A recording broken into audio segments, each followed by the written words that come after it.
आज आपण बनवणार आहोत एकदम टेस्टी, दिसायला सुंदर दिसणारी अशी रेसिपी, ती म्हणजे डाळिंबाची जेली. ही जेली दिसायला जितकी आकर्षक दिसते तितकीच ती चविष्ट सुद्धा लागते. मुलांना सुद्धा ती खूप आवडते. चला तर मग वेळ न दवडता सुरुवात करूया आजच्या रेसिपीची. जर हा व्हिडिओ तुम्हाला आवडला तर व्हिडिओला लाईक करा, चॅनलला सबस्क्राईब करा आणि बेल आयकॉनवरती क्लिक करा. एक डाळिंब घेतलेला आहे. आता हे डाळिंब चिरून आणि हे जे बी आहेत हे बी आपण यामध्ये काढून घेणार आहोत. 1 वाटी डाळिंबाचे दाणे झालेले आहेत. हे मिक्सरमध्ये आता बारीक करून घ्यायचे आहेत आणि याचा थोडेसे पाणी घालून रस काढायचा आहे. डाळिंबाच्या दाण्यामध्ये थोडेसे पाणी घालून त्याचा रस केलेला आहे, ते बारीक केलेले आहेत. आणि आता हा रस काय करूया की गाळून घेऊया.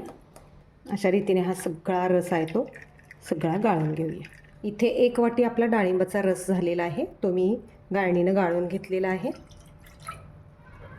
आता त्याच वाटीनं आपल्याला अर्धी वाटी साखर घालायची आहे त्याच्यामध्ये. ज्या वाटीने आपण 1 वाटी डाळिंबाचा रस घेतलेला आहे गाळून, त्याच वाटीने आपण अर्धी वाटी साखर घेतलेली आहे आणि त्याच वाटीने आपण पाव कप आता कॉर्नफ्लॉवर घालणार आहोत. आणि हे सर्व गॅस चालू करण्या अगोदर हे सगळं मिक्स करून घ्यायचं आहे, म्हणजे गुठळ्या त्यामध्ये होणार नाही याची काळजी घ्यायची आहे. गॅस चालू करण्यापूर्वी आपण एका प्लेटला असे तूप लावून घेऊया, कारण याच्यामध्ये नंतर आपण ती जेली ओतणार आहोत. गॅस चालू करूया आपण.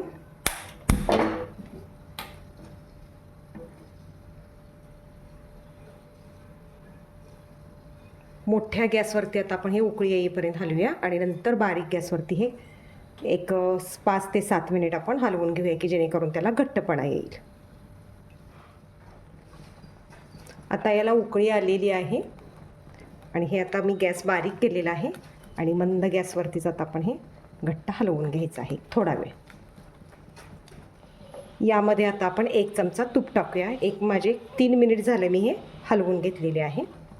आता हे तूप टाकून सगळं मिक्स करून घेऊया, म्हणजे त्याच्यावरती थोडीशी चकाकी येईल. यामध्ये मी थोडासा खाण्याचा रंग टाकत आहे. जरा ती जेली आहे, जेलीचं चॉकलेट आहे, ते थोडंसं लाल रंगाचं दिसावं म्हणून मी ते टाकलेलं आहे.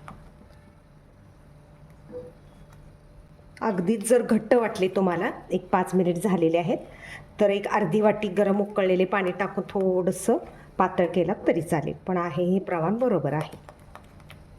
आता 5 मिनिट झालेलं आहे. अजून 1-2 मिनिट आपण हे मिक्स करून शिजवून घेऊया. अशा रीतीने हे 7 ते 8 मिनिट आपले झालेले आहेत. थोडंसं एक गरम पाणी 4 चमचे मी याच्यामध्ये टाकलेले आहे. आता हे आपण एका तूप लावलेल्या ट्रेमध्ये गरम गरमच काढून घ्यायचे आहे.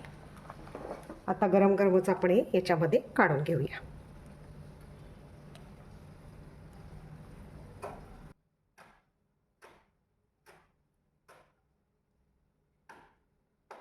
अशा रीतीने आपल्याला रूम टेम्परेचरवरती असेच ठेवून द्यायचे आहे. 2 तास झालेले आहेत. जर तुम्हाला पटकन करायचे असेल तर फ्रीजरमध्ये मिश्रण 1 तास ठेवले तरी चालेल. आता आपण कट करून पाहूया. अशा पद्धतीने ही जेली झालेली आहे.